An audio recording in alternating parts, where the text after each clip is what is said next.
دا په کونړ کې د پریپایډ یا آزاد رزمي لوبو نړیوالې سیالۍ دي چې د یو شخصي کلب لخوا د ورزشي امریت سره په همغږۍ جوړې شوې دي. یا د سیالۍ چې د ټي اف سي سازمان او کونړ ورزشي ادارې په همغږۍ تنظیم شوي د پاکستان سربیره پکې د لغمان، ننګرهار، کابل، لوګر او خوست ولایتونو لوبغاړو هم ګډون کړی و چې موخه یې یووالی او د دوو هیوادونو ترمنځ د سولې پیغام خپرول و. لومړي ځل لپاره د پاکستان افغانستان د هدف مو دغه سیالۍ نه چې دواړه ملکونو دوستانه سیالۍ وشي، دواړه ملکونو د سولې پیغام یو بل ته ورکړل شي. د ځوانانو نه توقع هم دغه وه او هدف هم د سیالۍ نه هم دغه و چې نشهیي توکو څخه بچ کړو. په کونړ کې د ټي اف سي سازمان ولایتي مشر وایي هڅه به وکړي چې له دې وروسته له ایران هیواده هم لوبغاړي دعوت کړي او د دې ترڅنګ به کونړیو ځوانانو ته په بهرنیو هیوادونو کې هم د سیالیو لپاره زمینه جوړه کړي. د افغانستان فایټران به پاکستان ته هم به او ایران ته به هم به او تاجکستان ته به هم به او روسیې ته به هم به ان شاء الله. دوی له پاکستان هیواده راغلي او دلته په راتګ د خوښۍ احساس کوي. وایي پښتون په لر دی او که په بر یو بدن او یوه وینه ده. زه د افغانستان د خلکو او د مینې او د جذبې نه چې زه وګورم نو واقعي چې دلته یو پښتانه دي او د پښتنو سره مینه لري، خاص کر بیا یې موږ پاکستانیانو سره کومې چې په سوشل میډیا خبرې چلېږي واقعي چې غلطې دي، حقیقت مینه هغه چاته معلومیږي کوم چې دلته راغلي وي. نو د ټولو ډېره مې ډېره مننه.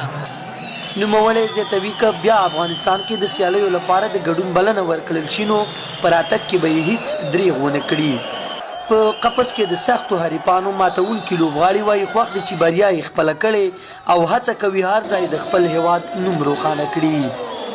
ډېر خوشحاله یم چې د پاکستاني سیال سره جوړ شوی مات چې په دویمه اور کې مې مات کړل او ډېره مننه کوم له استاد عبدالرحمان حفظي څخه چې زه دې ځای ته راوستل ما سره خواري کړله. په آینده کې غواړم چې نورو هېوادونو سره وجنګم، آذربایجاني سره، روسي سره، ایراني سره چې هر یو یې ځار وخمده یم د خیره سره. کوم چې نشو تماشو او د دغه نه خلک بد کارونه ځان وساتو انشاءالله او خپل عارف مې ماته ورکړه ماشاءالله او انشاءالله چې تاسو بیا را دعوت کولو انشاءالله خپل سیالي کوو انشاءالله. د دغه ولایت ورزشي امریت وایي دا ډول سیالۍ د ورزش په ډګر کې د پرمختګ ښه بیلګه ده او په نورو ورزشونو ښه تاثیر غورځولی شي. دا بالخصوص په دغه پریفایډ برخه باندې ډېر ښه تاثیر کوي او سره څنګ کې نور دغه د ورزش کمې برخې چې دي کراته ده، کو بوکس دی، دغې دپاره هم ډېر ښه تاثیر کوي تر څو دغه نور ورزشکاران هم دغسې یو احساس او فکر پیدا کړي په همدغه شان سیالۍ ترتیب کې انشاءالله موږ سره همکاري او زمونږ همکاري او ډاډ د دې سره دی چې دغه د کونړ لپاره د ویاړ خبره ده چې تر څو نورو برخو کې موږ دغسې پروګرامونه ترسره کړو. له پاکستان هیواد څخه همدغه یوه ځوان یې خپل افغاني حریف مات کړ او پاتې نور څلور یې د افغان ځوانانو لخوا په سختو شیبو کې مات شول او د بریا نوم یې ترې خپل کړ. باور دا دی که د دا ډول سیالیو جوړونکو لاسنیوی وشي نو تر دې به لا نورې ښې سیالۍ جوړې کړي چې ګڼ ځوانان به پرې راټول وي.